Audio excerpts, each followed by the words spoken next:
Hello everyone. In this video, let us try to understand POS tagging.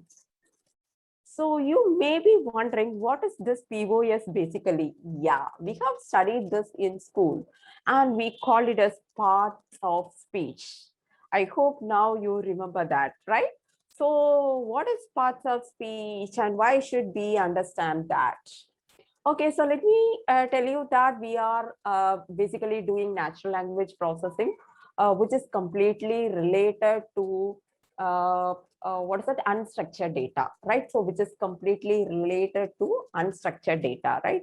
So here what we are trying to do here is basically parts of speech tagging, right? So let us understand what is POS, right? So say for example, just think about a sentence in your mind, right? Now think another sentence now. So how do we frame a sentence, right? So have you ever stopped to think how we structure phrases? They are not random choices of words. See, I asked you to think about a statement. It was not just a random choice of words, right? So when you thought about a sentence, you actually followed some structure, right? So that it gives a proper reasoning or meaning to the phrase, right? Say, for example, we follow some cultural conventions from childhood. So, like after that, what happened? Like it might have changed with respect to the region or the background, right? So, with respect to the region or the background. So, however, inside one language, there are certain rules like what is correct or what is not correct, right? Say, for example, in English, what I can say is there is a rule. There is a rule that adjectives are more commonly positioned before noun, right? So adjectives are positioned before the noun. So what I try to say over here, let me write something now. Say, for example, hot sun. So what does this basically mean? Sun is a noun and hot is an adjective, right? So always we place the adjectives before the noun. Yes. So what are verbs? We have studied about verbs also, right? So verbs are words that denote actions and which have to exist in a phrase, right? So verbs are words that denote actions. So dancing or singing or whatever it is, right? So that is also always there, right? So basically, these rules are called as syntax. Okay, so whatever the rules, what we said was basically a syntax. So according to Wikipedia, it is basically the set of rules, principles, and processes that govern the structure of sentences, right?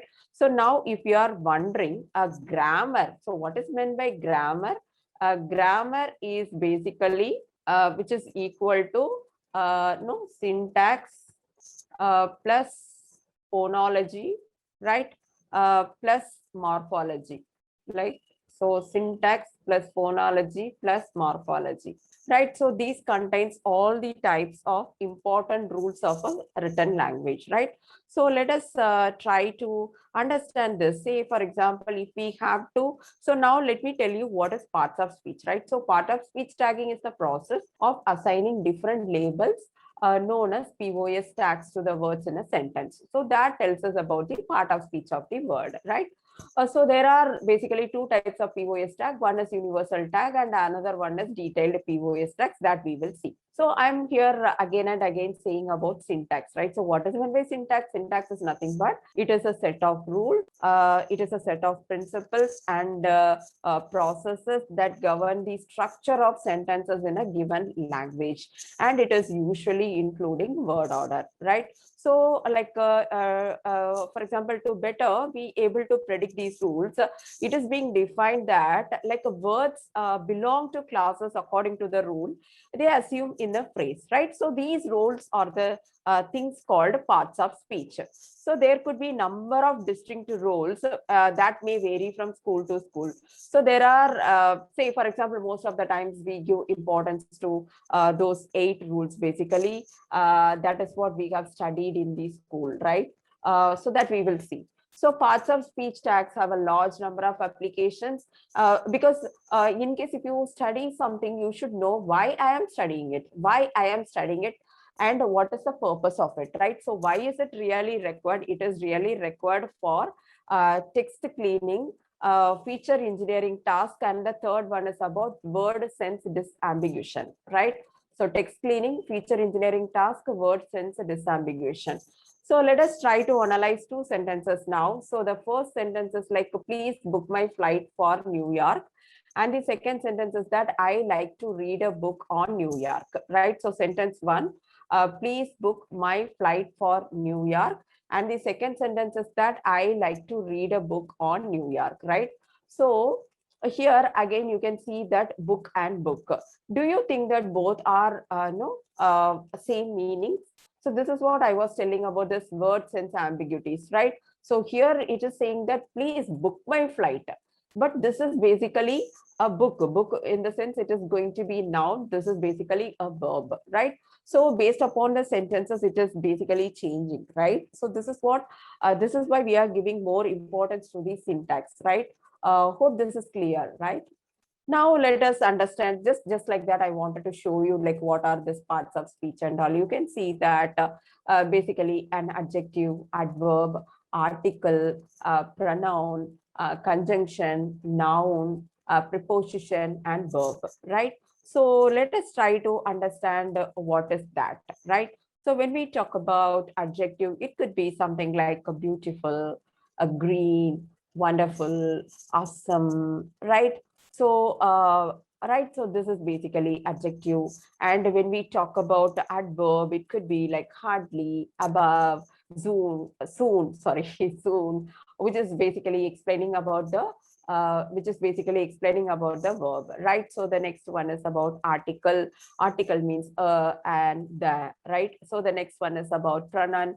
Pronoun in the one is the one that is explaining about the noun. Basically, it could be it, he, or she, you, like that, right? So the next one is about conjunction. Conjunction is just, it acts like a bridge in the sentence. So it could be like and, or but, or it. And the next one is about noun, right? So the next one is about noun.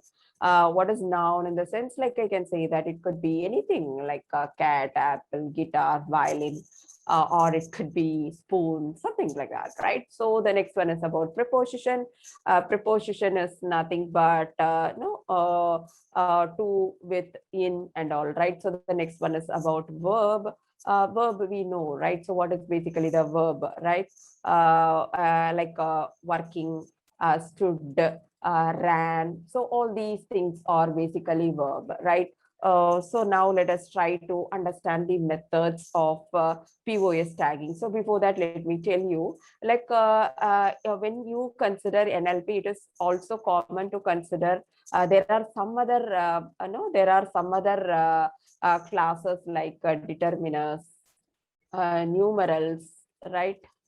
Numerals and then punctuation, right? Determiners, numerals, and then punctuation. And there are also some deeper variations of these main classes like proper nouns and present tense, past tense, all those kind of stuffs, right? So in current day NLP, like there are two tag sets that are commonly used to classify the parts of speech of a word. Like it could be universal dependency tag set. Simply we call it as it is being done by Spacey. And the second one is Penn tree bank tag set.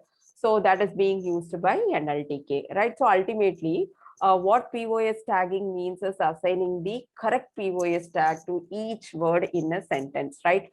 So today it is more commonly done using automated methods. So let's try to understand how useful it is, right? So people ask this question like when and why we use POS tagging, right? So so you want to know what are the qualities of a product in a review. So one way is that you can extract only the adjectives into the review because when you extract only the adjectives, it could be like good or bad, something like that, right? Also, you could use these words to evaluate the sentiment of the review.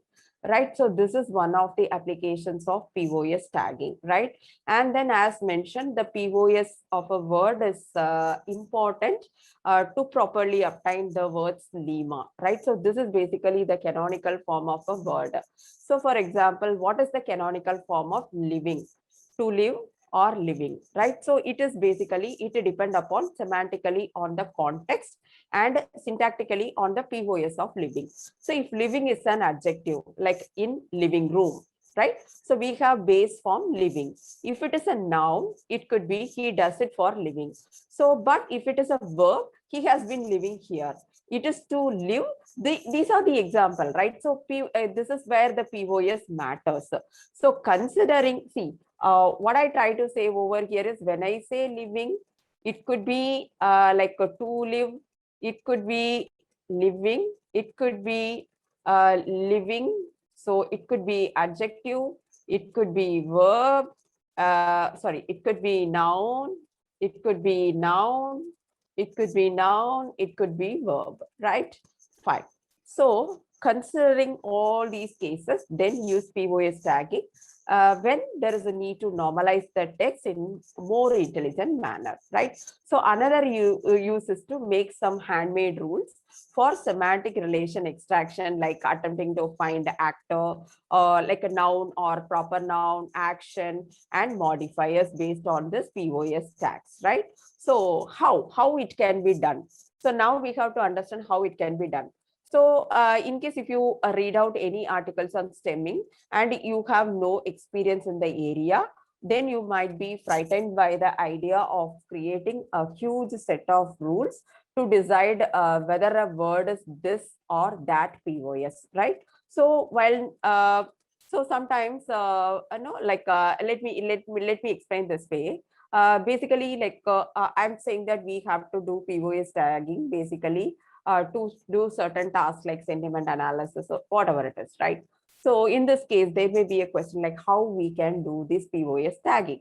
So it can be done in several ways, like a manual tagging, rule-based tagging, stochastic or probabilistic methods, and the fourth one is deep learning methods, right? So first, let us try to understand rule-based tagging, right? Rule-based tagging. What is this? So before that, let me explain what is manual tagging, right? So say, for example, in the schools, what we have done, we have this parts of speech sentences that is being given as the homework, or the teacher may teach in the class, and we used to sit and manually connect with that, like what is verb, what is noun, what is adjective, right? So that is basically manual tagging. So what is the problem here is this is time consuming because this is a non-automated method. Right. So the next one is about rule-based tagging. So this is the first automated way to do tagging, right? So it consists of a series of rules basically.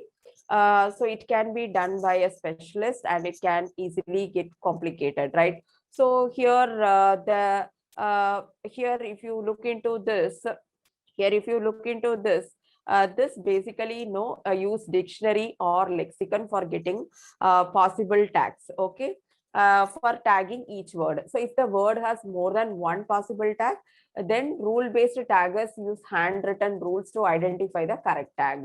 So disambiguation can also be performed in rule-based tagging by analyzing the linguistic features of a word along with its along with its preceding, right? So this is what you have to understand over here, right?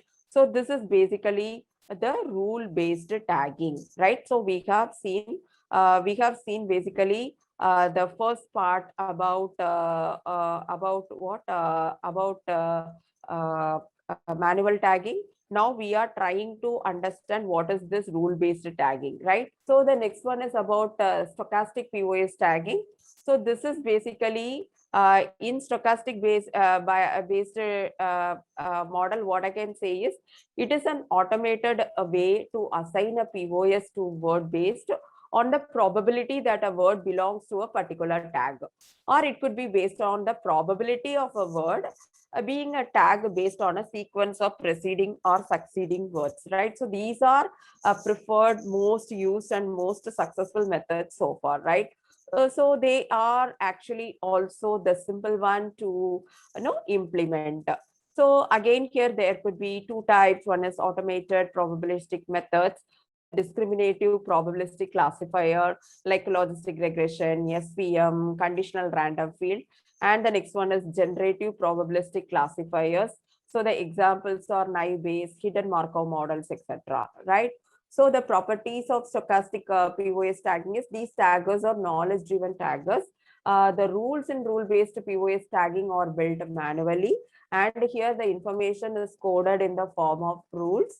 So we have some limited number of rules, approximately around 1,000, and smoothing and language modeling is defined explicitly in rule-based taggers, right? So when we talk about transformation-based tags, so this is the next one, transformation-based tags. So like if you compare the similarity between rule-based and transformation tagger, then like rule-based, it is also based upon the rules, what specify what tags need to be assigned to what words, right? So the similarity between the stochastic and transformation tagger then like a stochastic. So it is basically a machine learning technique in which rules are automatically induced from data, right? So here how it is being proceeded, it is started with a solution, then the most beneficial transformation chosen, and then it is being applied to the problem. Say for example, start with a solution. So this transformation based learning usually starts with some solution to the problem, and it works in cycles. And then when we talk about this beneficial transformation chosen, in each and every cycle, this transformation based learning, it will choose the most beneficial transformation and then applying to the problem. So it is basically the transformation chosen in the last step. It will be applied to the problem, right? So the next one is about the deep learning method. So here we have to first download a corpus, and then so first let me tell you what is this basically. Methods that we use that use deep learning techniques to infer POS tags. So far these methods have not shown to be superior to stochastic or probabilistic methods in POS tagging. So it is at most at the same level of accuracy at the cost of more complexity or the training time, right? So these results are thanks to the further development of stochastic or probabilistic methods, so which are mostly done using supervised machine learning techniques. Okay, so I'll try to I'll try to offer the most common and simpler way to POS tag. So for doing that, how these steps can be done, right? So first download a corpus. First download a corpus. So a corpus is how we call a data set in NLP, right? So we may use Penn Treebank sample from NLTK and universal dependencies corpus, right? So the second step is that we have to extract the features from the words. So we do that by getting word termination or preceding word or checking for hyphens, etc. Right? So this will compose the feature set which is used to predict the POS tag.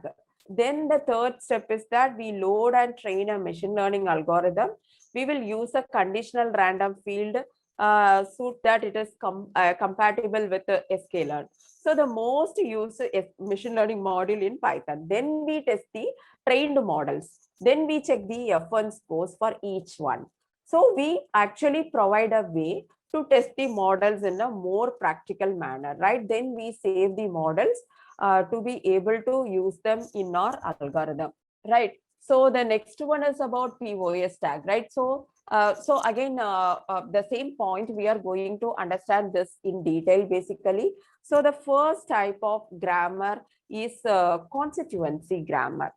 So what is meant by constituent in the sense any word or group of words or phrase that can be termed as constituents, right? So the goal of this constituent grammar is to organize the sentence into its constituents using certain properties. So these properties are driven by a speech tag or noun or verb phrase identification.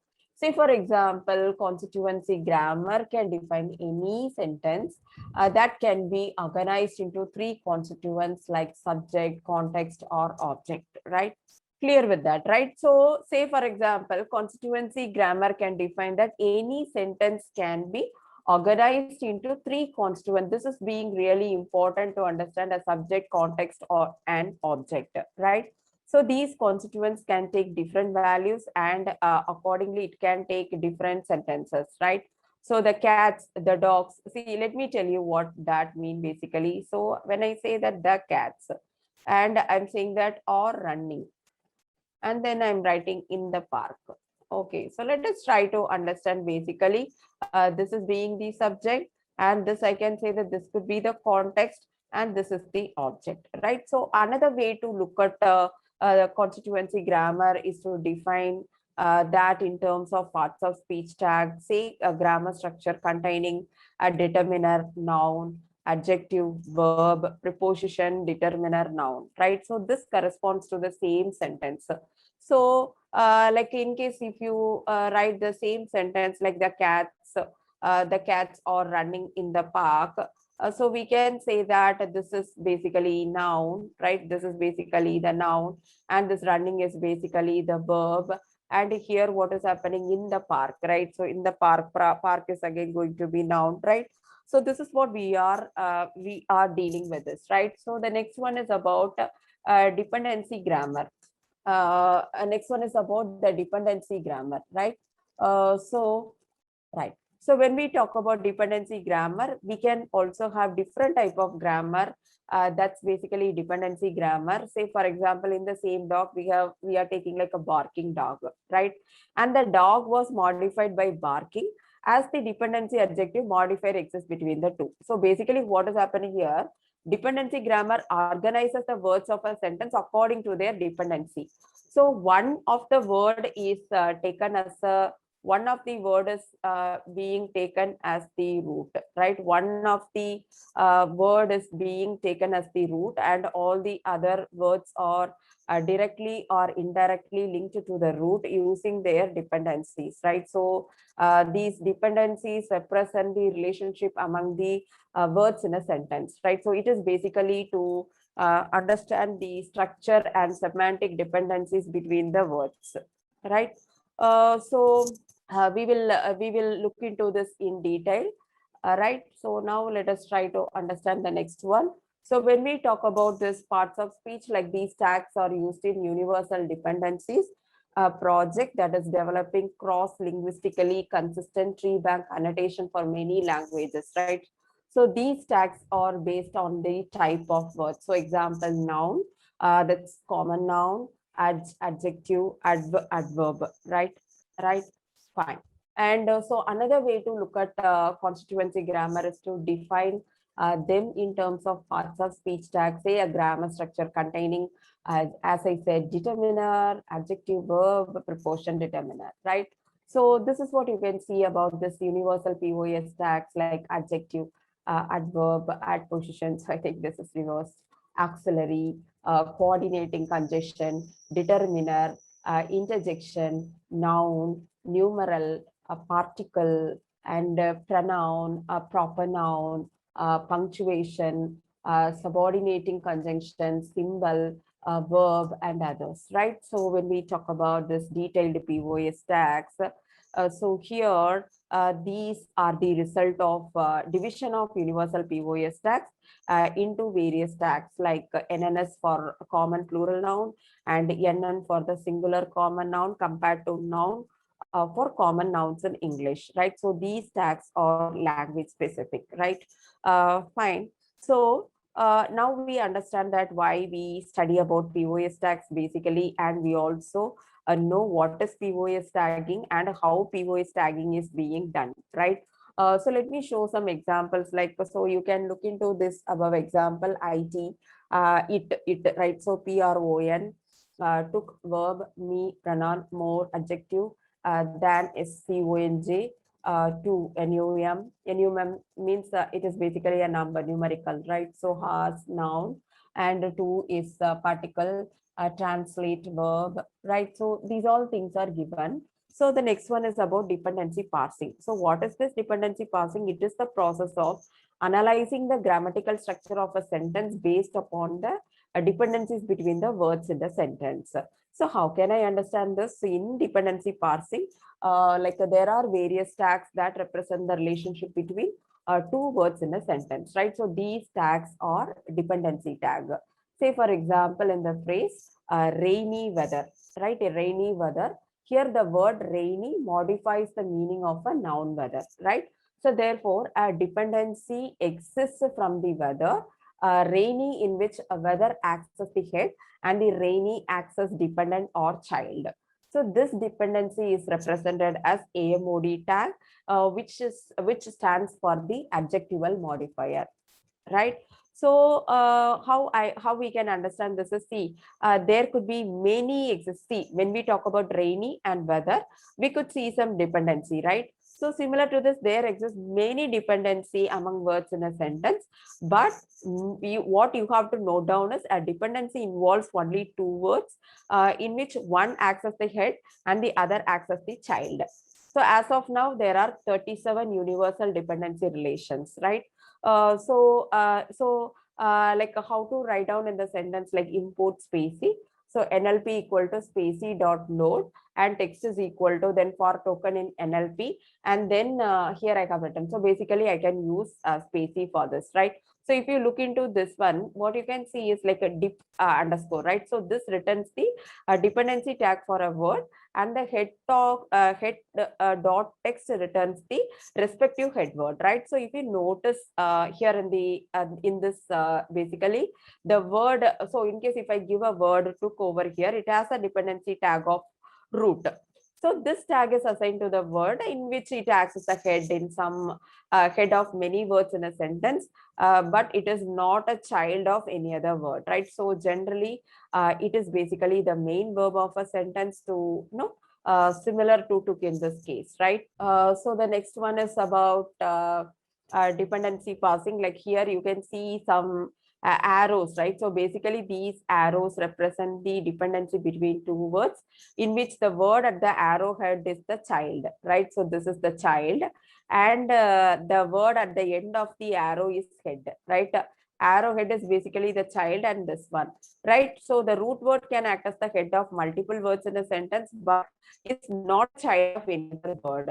So the same example took, if I take, it has multiple outgoing arrows but none incoming, right? So therefore it is the root word. So one interesting thing about the root word is that you start tracing the dependencies in a sentence, you can reach the root word no matter from which word you start, right?